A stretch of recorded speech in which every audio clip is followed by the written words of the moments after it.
Mientras los hermanos diáconos terminan de recoger las ofrendas, te invito a que vayas a la epístola a Filipenses. Y esta es una de las ventajas que tenemos, damos gracias a Dios por eso, de poder exponer una carta o un libro entero así juntos en la Biblia.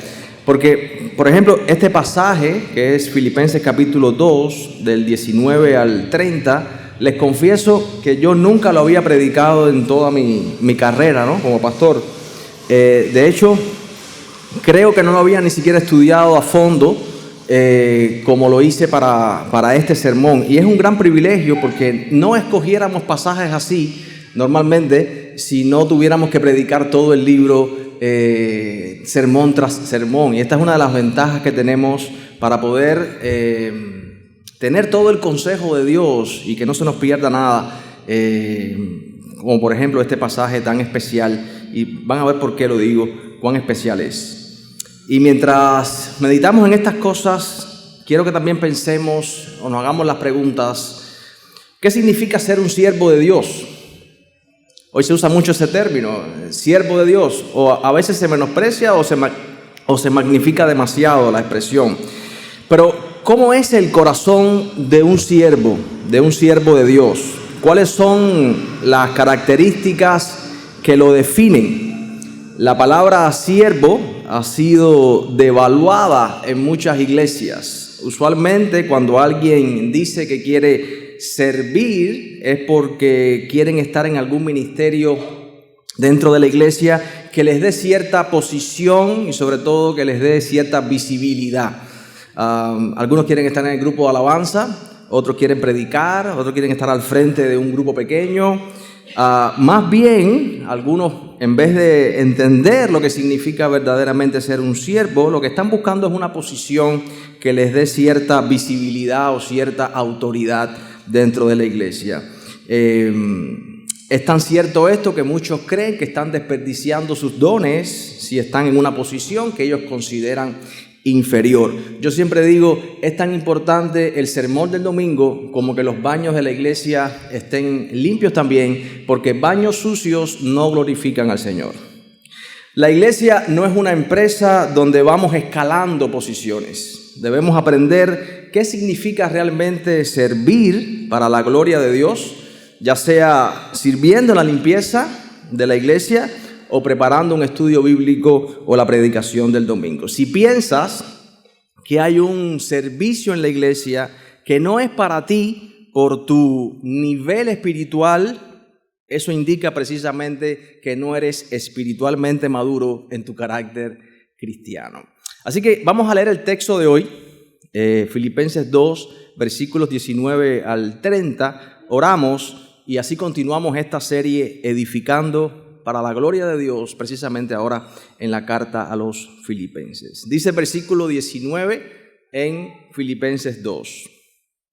Espero en el Señor, y voy a leer de nuevo, espero en el Señor Jesús enviarles pronto a Timoteo para que yo también esté de buen ánimo al saber de vuestro estado. Pues a ninguno tengo del mismo ánimo y que tan sinceramente se interese por vosotros, porque todos buscan lo suyo propio, no lo que es de Cristo Jesús.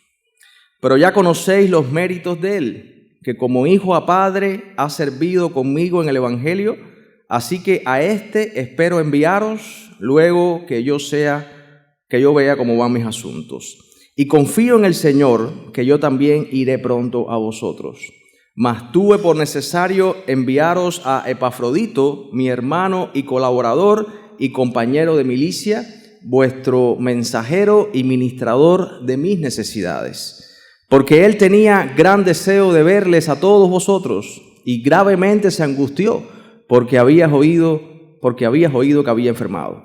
Pues en verdad estuvo enfermo, a punto de morir, pero Dios tuvo misericordia de él, y no solamente de él, sino también de mí, para que yo no tuviese tristeza sobre tristeza.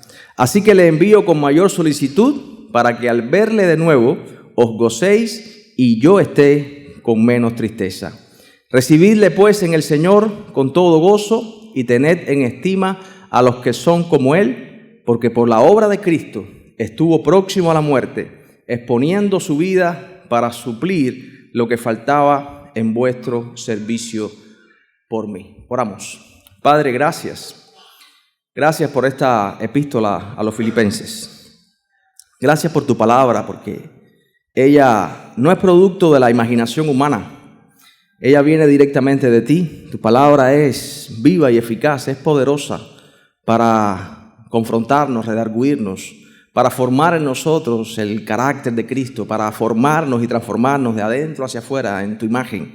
Ayúdanos a escuchar tu voz, a ser edificados esta mañana, a poder arrepentirnos de nuestros pecados, a entender que somos grandes pecadores, pero que tú eres un gran Salvador y que realmente nuestras conciencias y nuestros corazones busquen alinearse cada día más a vivir bajo tus leyes. En el nombre de Jesús.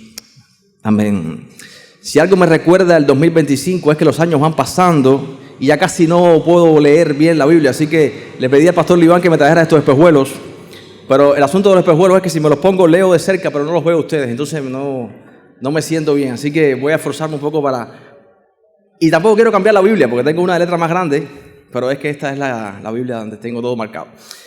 Bien, entonces, en la sección anterior, pastor Liván nos animaba a entender lo que significa ocuparnos en nuestra salvación. ¿Cómo es Dios el que produce en nosotros qué? El querer, el hacer por su buena voluntad. ¿Cuántos saben que el crecimiento solo lo puede dar el Señor? Pero ¿por qué oramos entonces? Por crecimiento. O sea, y ahí está la tensión. O sea, solamente Dios puede hacerlo. Solamente Dios puede devolver la salud espiritual a esta iglesia. Solamente puede Dios hacernos crecer. Nosotros somos responsables ¿de qué? De encomendarnos al Señor, de orar, de trabajar, de hacer nuestro máximo esfuerzo bajo el poder de Dios. Y es en el poder de Dios que creemos y hacemos todas las cosas para que podamos crecer espiritualmente. Así que hay una relación donde somos responsables y es Dios el que lo hace. Y ocuparnos en nuestra salvación con temor y temblor, más que un miedo a perder la salvación, finalmente es otra forma de decir lo que Pablo ya ha dicho en la carta. Y esta es otra de las ventajas de la predicación expositiva, que nos ayuda a entender cada texto en su contexto. Pablo ha dicho que él quiere que ellos crezcan en fruto, que abunden en fruto espiritual. Les dijo en el capítulo 1 que ellos deben andar de una manera digna del Evangelio, así que ocuparse de tu salvación es básicamente lo mismo. Pablo les recuerda que solo Dios puede hacer esto y que ellos deben, bajo el poder de Dios, ser responsables, hacer todo sin murmuraciones ni contiendas, ser irreprensibles, sencillos, resplandecer como luminares en medio de una generación perversa. Hermanos, esa es la iglesia, la vida cristiana, y los cristianos no son una religión más dentro de este mundo, dentro del crisol de religiones de esta humanidad. La religión, la vida cristiana es la nueva humanidad. Dios, el Dios creador de los cielos, que sopló con el aliento y el poder de su palabra, hizo los cielos y la tierra, envió a su Hijo en su tiempo a morir por pecadores para rescatar a su pueblo, y ese pueblo, que es el pueblo de Dios, debe andar de una manera diferente a cómo anda este mundo.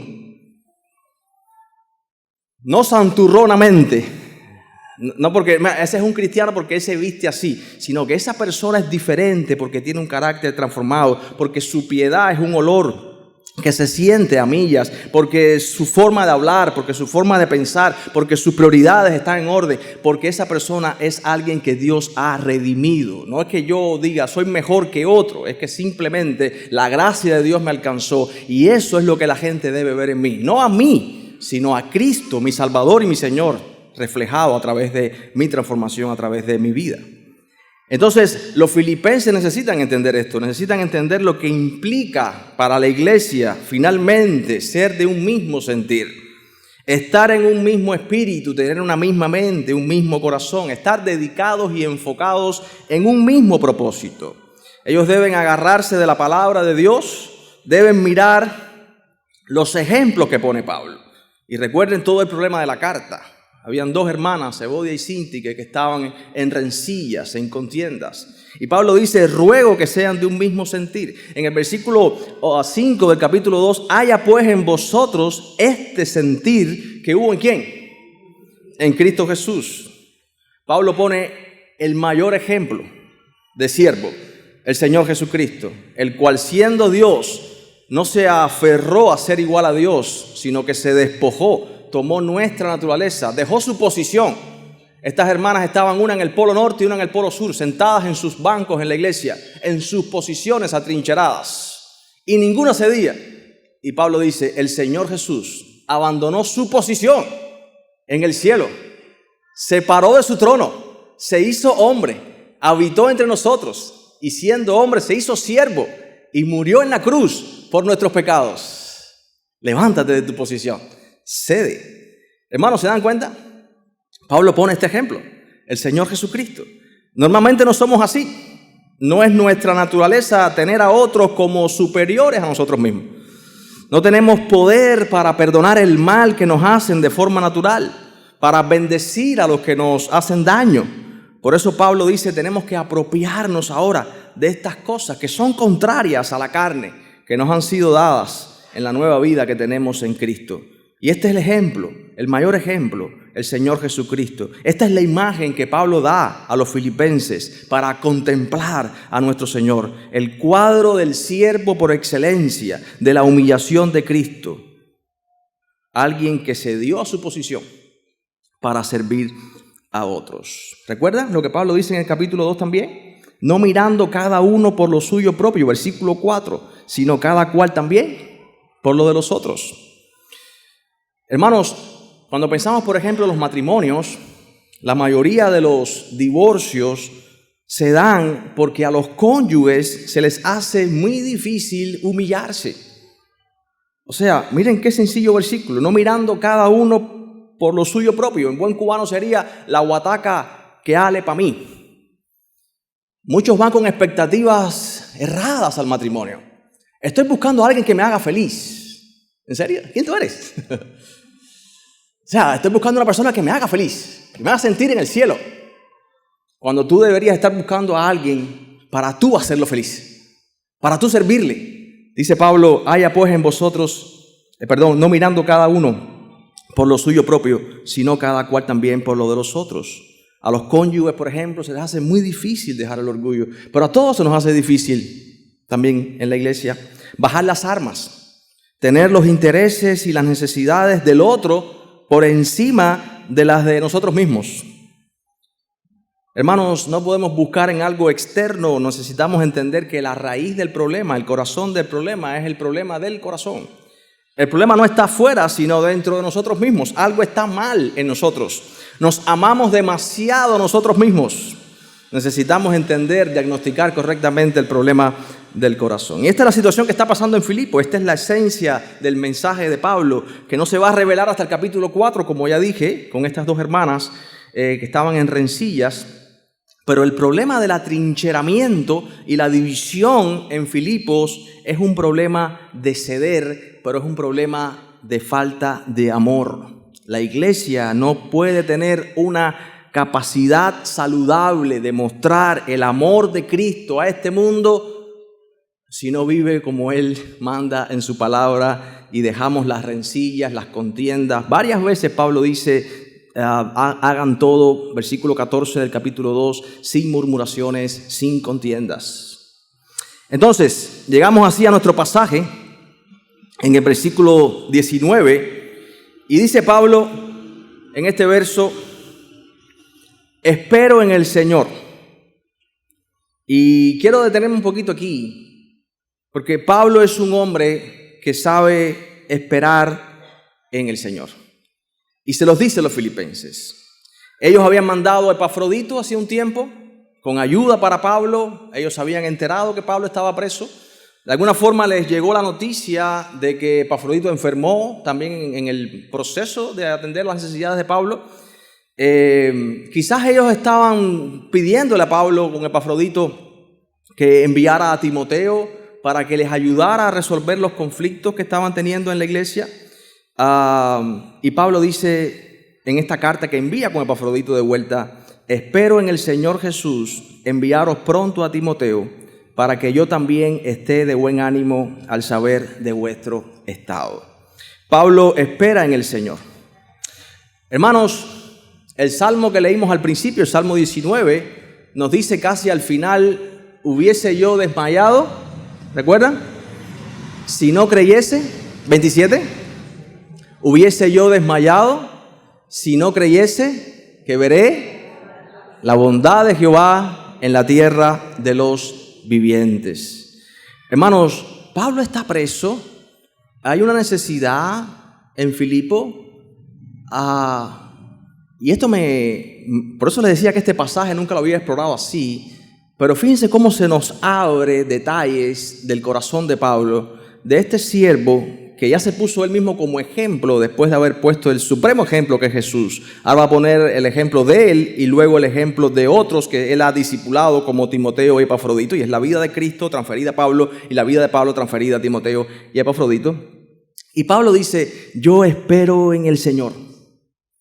Hermanos, el tiempo de Dios no es nuestro enemigo. El tiempo de Dios es nuestro compañero y nuestro amigo. ¿Recuerdan Eclesiastés? En el capítulo 3 dice, todo tiene su tiempo. El tiempo de Dios no puede ser violentado. Y Pablo dice, el Señor, yo quisiera, ¿recuerdan que hace unos capítulos, unos domingos atrás vimos que él dice, yo quisiera estar ya con Cristo, que es muchísimo mejor, pero si quedo en la carne es necesario por la obra que hay que hacer?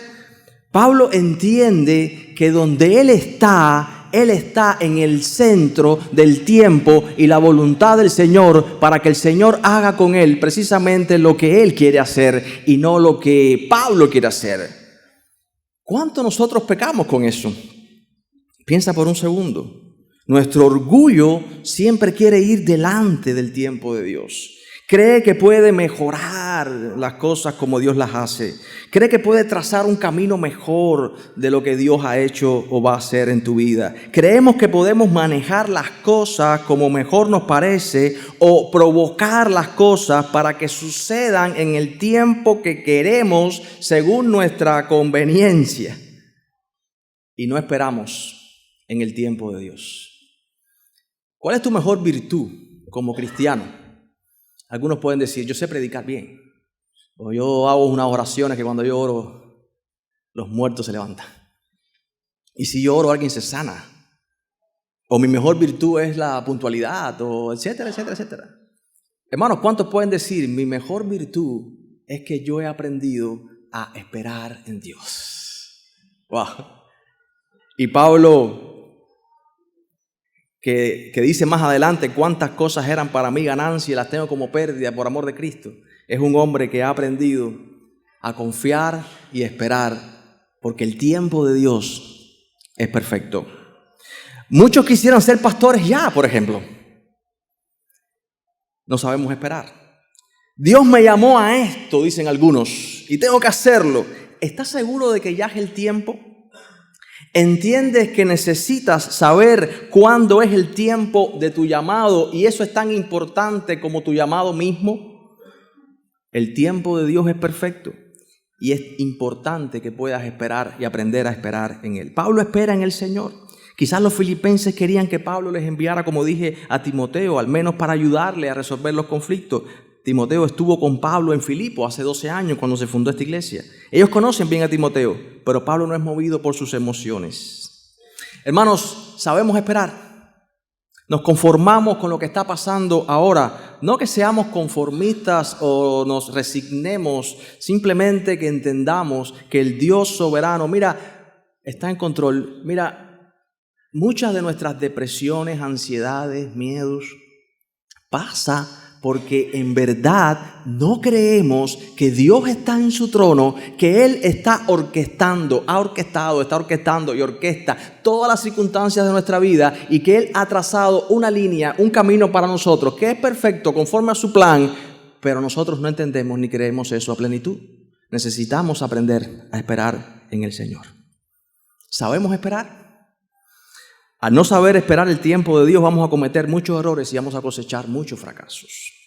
Timoteo es el hijo espiritual de Pablo, dice en el versículo 19, espero enviarles pronto a Timoteo para que yo también esté de buen ánimo al saber de vuestro estado. Ya conocemos la relación de estos dos hombres. Aquí predicamos la primera carta de Pablo a Timoteo. Y recordemos, de nuevo, Pablo está en prisión. Él no tiene a nadie como a Timoteo. Dice, versículo 20, a ninguno tengo del mismo ánimo. Wow. Pablo está en Roma. En toda Roma no hay un solo creyente que esté del mismo ánimo con Timoteo. Sí. Lamento poncharte la burbuja romántica del cristianismo del primer siglo, donde todos amaban a Pablo. No. Ya Pablo dijo que habían algunos que estaban anunciando a Cristo por contención, no sinceramente, capítulo 1, versículo 16, pensando añadir aflicción a mis prisiones. Pablo está preso en Roma y había gente en Roma predicando el evangelio para añadir aflicción a las prisiones de Pablo. En pocas palabras, para decir, ese no es un verdadero apóstol. Mírenos a nosotros, los verdaderos siervos de Dios. ¿Cómo un siervo va a estar preso? Así que si pensabas que el cristianismo del primer siglo todo estaba bien y todos se amaban y todo era lindo, no es así. Dice Pablo, a ninguno tengo, versículo 20 del capítulo 2, del mismo ánimo y que tan sinceramente se interese por vosotros. Porque todos, y esta es la razón, versículo 21, porque todos buscan lo suyo propio, no lo que es de Cristo Jesús. Había muchos pastores, muchos aparentemente ministros de Jesús, que supuestamente estaban predicando el evangelio, y posiblemente lo estaban predicando bien, pero lo que estaban buscando, ¿qué cosa era? Lo suyo propio. Estaban buscando hacerse de un nombre, tener fama, tener posiciones en la iglesia, pero no estaban buscando con el corazón de Dios lo que es de Cristo Jesús. Eso puede pasar hoy. Muchas personas posiblemente quieran estar en el ministerio, quieran ser pastores. Algunos piensan, oh, wow, yo quisiera estar parado y poder predicar. Algunos quieren tener posiciones de liderazgo dentro de la iglesia. ¿Pero qué estás buscando con esas cosas? Tú puedes creer que es un buen deseo y es un buen anhelo, por cierto, servir. ¿Pero por qué quieres servir? ¿Qué estás buscando con eso? ¿Estás buscando realizarte como ser humano? ¿Estás buscando realizarte como persona? ¿Estás buscando posiciones, visibilidad, que te reconozcan, que te admiren, que digan, wow, qué bien, cómo hace cosas, qué lindo lo hace? Pablo no tiene a nadie como Timoteo. Y en el tiempo de Dios, dice Pablo, yo les voy a enviar a Timoteo. Y lo va a enviar, fíjense, dice el versículo 19, para que yo también esté de buen ánimo al saber de vuestro estado. O sea, Pablo va a enviar a Timoteo para que el mismo Pablo sea alentado al saber de ustedes. Voy a explicar esto, ¿no? ¿Recuerdan los problemas de la iglesia? Las rencillas entre estas dos hermanas. Pero Pablo está escribiendo esta carta, Filipenses. No la va a llevar Timoteo, la va a llevar Epafrodito. Y cuando un tiempo después de que la carta con Epafrodito ya llegó y ellos leyeron la carta y recibieron las instrucciones de Pablo, cuando pase un tiempo y vaya Timoteo y después Timoteo regrese a donde está Pablo, entonces Pablo confía que el efecto de esta carta de aliento, de ánimo, de corrección va a provocar un efecto en la iglesia de Filipo. Y cuando Timoteo regrese y le cuente, dice, esté de buen ánimo al saber de vuestro estado, le cuente lo que ha pasado en Filipo, dice, mi tristeza se quite. Por el efecto de la palabra de Dios. Él quiere ser alentado y que se le quite la tristeza que tiene en su corazón por la situación de Filipo. Y este es el verdadero tema de la carta. Nos damos cuenta qué pasaje tan importante este y que pasamos por alto olímpicamente al buscar solamente algunos textos que nos gustan de la carta, pero necesitamos entender lo que está en el corazón de Pablo. Nos damos cuenta qué importante es así pasar tiempo con las Escrituras, orar porque Dios nos hable en todo su consejo. Pablo está preso, tiene pocos hermanos con él, solamente Timoteo es de un mismo sentir con él. Y ahora él espera en el Señor para enviarles a Timoteo en su tiempo. Ahora mira lo que dice el verso 22 acerca de Timoteo también. Ya ustedes conocen los méritos de él, Timoteo, que como hijo a padre ha servido conmigo en el Evangelio. Así que a este espero enviarles luego que yo vea cómo van mis asuntos. Sin dudas, ellos conocen a Timoteo. Pablo habla de méritos, un hombre probado en la fe, un creyente curtido, maduro. Él sirvió a Pablo por años, ha servido a Pablo por años de manera desinteresada. Timoteo no ha buscado ni aspirado ser el pastor de tal iglesia. Pablo le dice, te mandé a Éfeso, no, ahora ve a Corinto, ahora te espero para que vayas a Filipo, en algún momento vas a llevar esto, vas a ver. Y Timoteo todo el tiempo está haciendo lo que Pablo dice. Alguno puede decir, no, Pablo, espérate, ya no soy un discípulo en aprendizaje, ya yo soy un pastor, ahora yo decido ir para acá, tú quédate por ahí. Pero todo el tiempo Timoteo ha buscado ¿qué cosa? Ser de un mismo sentir, obedecer, simplemente servir a Pablo. A Timoteo nunca se le subió la fama para la cabeza, o en lenguaje cristiano, a Timoteo nunca se le subió el barro para la cabeza. Hermanos, recuerde que somos barro en las manos del alfarero, pero normalmente y naturalmente nos creemos la mentira del diablo de que somos como Dios y buscamos fama y reconocimiento. Pero todo lo que somos es simplemente por la gracia de Dios, y eso es un corazón de siervo, un corazón de siervo. Timoteo sirve de manera desinteresada. ¿Cuánto me van a pagar en la iglesia de Santa Clara? ¿Cuánto es el salario? ¿Me conviene? ¿No me conviene? Déjame sacar cuentas. Timoteo es un creyente curtido. Él sirve de manera desinteresada. Él no mide consecuencias. No busca recompensas. ¿Cuánto necesitamos siervos así? Pablo, a la medida que pasaron los años, se fue multiplicando, se fue invirtiendo y fue transfiriendo su vida. ¿A quién? A Timoteo. Este es el proceso de discipulado. Por eso Pablo pone el ejemplo de Cristo como el magnífico siervo, el ejemplo supremo de siervo. Se pone a él mismo derramado en libación en este capítulo 2, en servicio por los filipenses, y ahora pone a Timoteo y a Epafrodito.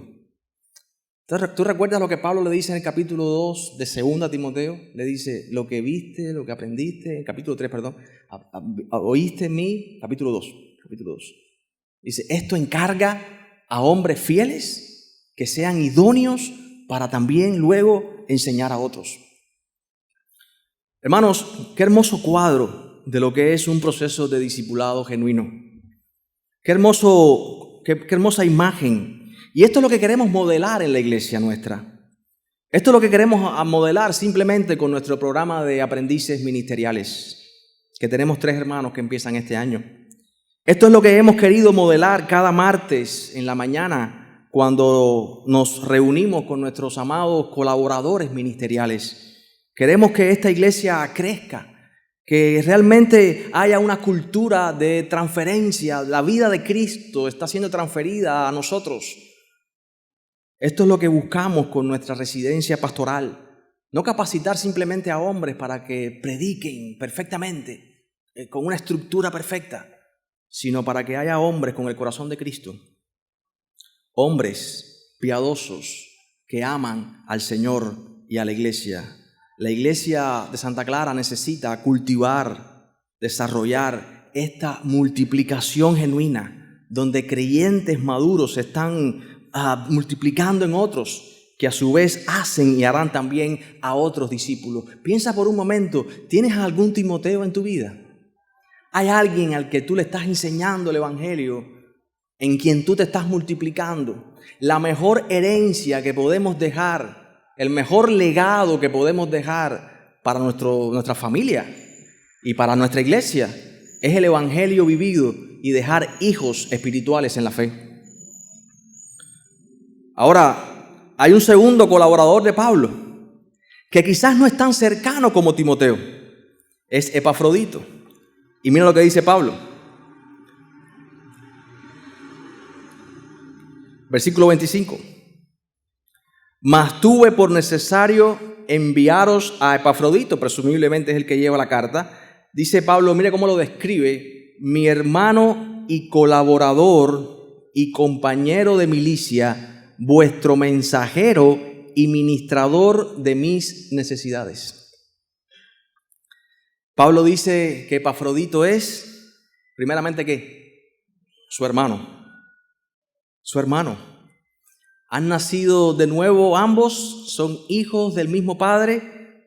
Él es un creyente, este es mi hermano. Qué lindo, ¿eh? Dice colaborador. Y la palabra colaborador, de ahí obtenemos la palabra sinergia. Este hombre como un colaborador de Pablo, alguien que trabaja con Pablo. Hermano, Pablo usa 12 veces la palabra colaboradores en el Nuevo Testamento. Cuando hay sinergia, esta colaboración, no sé si ustedes saben, pero por ejemplo, ahora no recuerdo específicamente los datos o las cifras, pero un caballo de carga, un caballo fuerte, solo puede alar, no recuerdo, voy a poner un número, después lo editan en el video, por ejemplo, puede alar 1 tonelada de peso. Alando solo.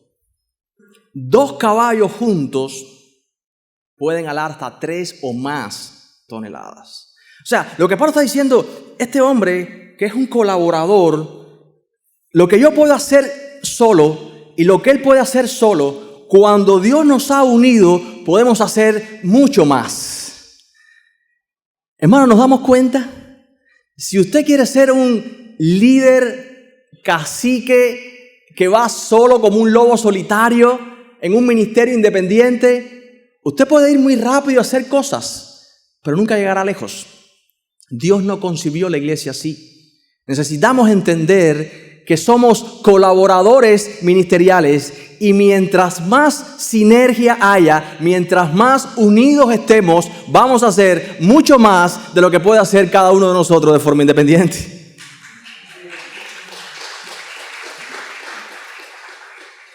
Y Pablo dice, les envío a Epafrodito, mi hermano, mi colaborador, mi compañero de milicia. Compañero de milicia. Pablo sabe que hay una batalla. Mis hermanos, no estamos en el cielo todavía. ¿Cuántos quieren estar en el cielo ya? Sin duda. Pero Pablo está preso. Hay gente predicando incluso el evangelio que están dentro de las filas del cristianismo para añadir dolor a Pablo.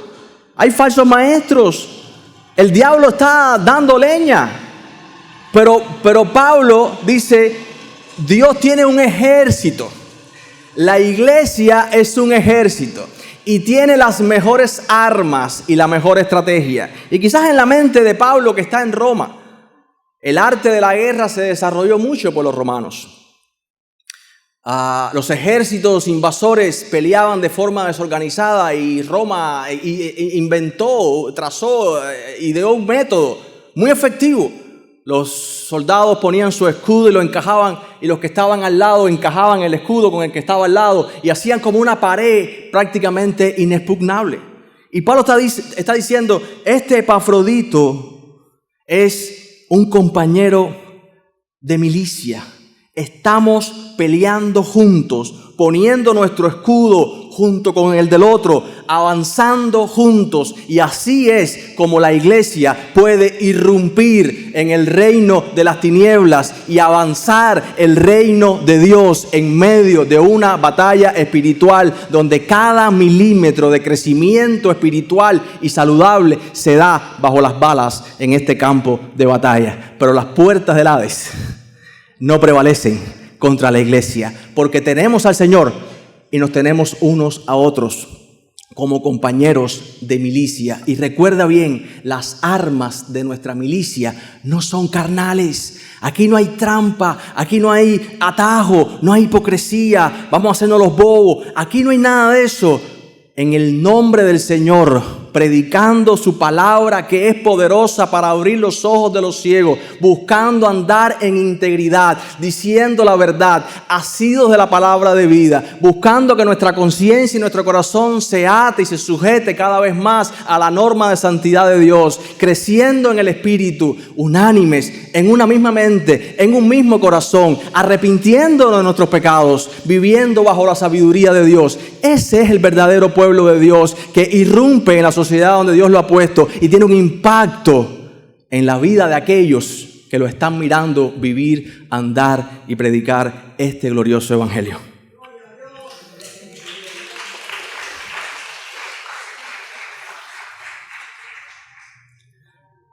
Dice, les envío a este Epafrodito, hermano, colaborador, compañero de milicia.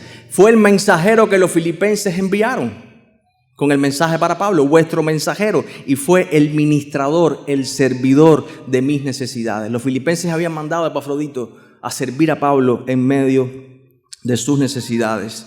Y los versos siguientes, 26 hasta el final, vemos que este Epafrodito tomó riesgos.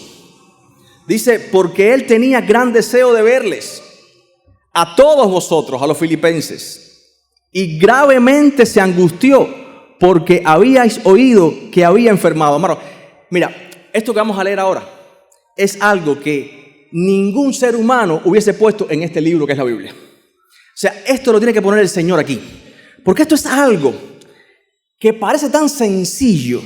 Y yo quiero que ustedes vean cómo Dios se preocupa de estas cosas que parecen tan sencillas, tan intrascendentes, y cómo el Espíritu Santo permite que esto esté aquí, y esto nos deja ver el corazón de Pablo. Y esto nos deja ver, mis hermanos, el corazón de Dios. Fíjense por lo que Epafrodito está preocupado. Fíjense por lo que Pablo está preocupado. Dice, él tenía gran deseo de verles, porque él sabe que ustedes escucharon, Filipenses, que se enfermó y que ustedes estaban preocupados. Versículo 27 dice Pablo, en verdad estuvo enfermo, a punto de morir. Pero Dios tuvo misericordia de él, y no solamente de él, sino también de mí, para que yo no tuviese tristeza sobre tristeza. Porque cuando Epafrodito vino a traer la noticia de lo que estaba pasando en Filipenses, Pablo se entristeció. Más aquellos que estaban predicando el evangelio por contienda, más tristeza. Y ahora para colmo, Epafrodito, que es el mensajero que viene a suplir y ayudarme en las necesidades, también enfermó y va a morir. Pero Dios lo sanó. Dice el versículo 28, así que ahora se los envío con mayor solicitud para que al verle de nuevo, no que escuchen que está bien, sino que ustedes lo vean, se gocen y yo esté con menos tristeza. Wow. Ahora Pablo se va a alegrar de que los filipenses sepan. Fíjense, esto no lo escribe nadie, pero Dios nos deja ver el corazón de este apóstol, que es un siervo, y esto nos deja ver el corazón de Cristo. Sí, si tú piensas que Dios no se alegra de las pequeñeces que ocurren en tu vida, y tú estás tan preocupado porque te pasen grandezas, y todos los días nos están pasando un ceremillal de pequeñeces que Dios se alegra con ellas, y nosotros ni las estamos mirando. Y Dios ha tenido misericordia de nosotros. Hemos llegado al 2025. Estamos viviendo aún aquí. Dios tiene compasión. Dice Pablo, así que lo envío con mayor solicitud para que al verle ustedes se gocen y yo esté con menos tristezas. Qué hermoso esto. Pablo quiere que ellos sepan que él está bien, que lo vean bien. Ahora, este hombre tomó riesgos. Puso su propia vida en riesgo por la obra del evangelio. Dice al final, recibidle pues en el Señor con todo gozo y tened en estima a los que son como él. Porque por la obra de Cristo, dice Pablo, estuvo próximo a la muerte, exponiendo su vida para suplir lo que faltaba en vuestro servicio por mí. Hermanos, ¿nos damos cuenta el corazón de un siervo? Este hombre puso su vida buscando a Pablo en las prisiones. Él no se avergonzaba de Pablo. Él puso su vida en peligro. Él estaba dispuesto a morir por la causa de Cristo. Y para él, en ese momento, la causa de Cristo era simplemente llevarle una ofrenda y ayudar a Pablo en sus necesidades. ¡Wow! Y a veces pensamos que la causa de Cristo es pararme en un lugar, en un estadio, o que me ametrallen en Corea del Norte. Simplemente llevarle un vaso de agua, una ofrenda a un necesitado. Este es el corazón de un siervo. ¿Cuántos quieren servir en la iglesia? Muchos, ¿verdad? ¿Cuántos quieren servir de forma anónima e invisible? Epafrodito nunca hubiese escrito esto de él mismo. Nunca. El apóstol Pablo lo escribe, inspirado por el Espíritu Santo, para que quede como ejemplo. En el capítulo 3, verso 17, Pablo dice: hermanos, sean imitadores de mí y mirad a los que así se conducen según el ejemplo que tienen en nosotros. Este hombre tomó riesgo, Epafrodito. Pablo mismo tomó riesgos. Jesucristo mismo no tuvo emperos para venir a este mundo en su tiempo. Hermanos, piensa por un momento. ¿Jesús vino a qué? A morir en una cruz. ¿Sí o no? A él no lo cogieron como un revolucionario que lo cogen y lo matan o lo meten preso. Pero Herodes quiso matarlo desde su nacimiento. Vimos en el pasaje del 25 de diciembre. ¿Y por qué Dios no permitió que muriera ahí? Ya murió. No, en su tiempo. Y Jesús esperó 30 años para empezar su ministerio. En su tiempo. Y tomó riesgos. El apóstol Pablo tomó riesgos. Y todo ocurre en su tiempo. En el tiempo de Dios. Por la obra de Cristo, puso su propia vida en riesgo. Por la gloria del evangelio.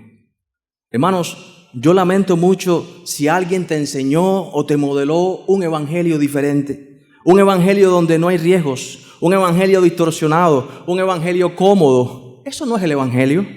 La iglesia avanza tomando riesgos. Si queremos pensar tanto todo, no correr riesgos, nunca vamos a avanzar en lo espiritual. Si quieres no dañarte y no tener cicatrices en tu cuerpo, ¿no has entendido la obra del evangelio? Estamos corriendo riesgos todo el tiempo como cristianos. Estamos corriendo riesgos ahora mismo al comenzar una residencia pastoral en la primera iglesia bautista de Santa Clara. Tomamos riesgos al estar acá en Santa Clara. No podemos avanzar si no tomamos estos riesgos.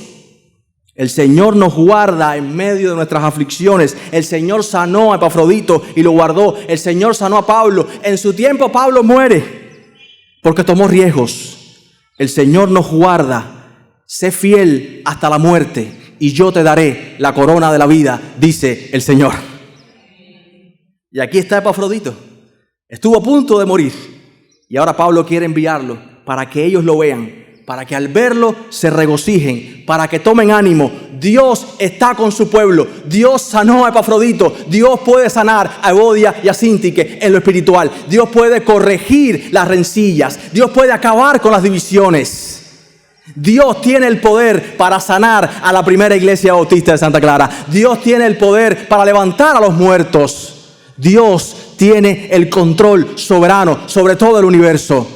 En el nombre del Señor, levántanse, hagan todo sin murmuraciones, sin contiendas, sean de un mismo sentir. Haya pues en vosotros el mismo sentir que hubo en Cristo Jesús. Y el Señor se va a glorificar en sus vidas.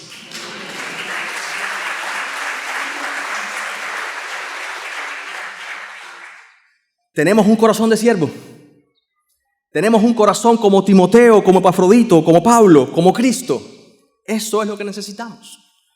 Una iglesia saludable se compone de siervos, simplemente siervos, no de líderes en posiciones.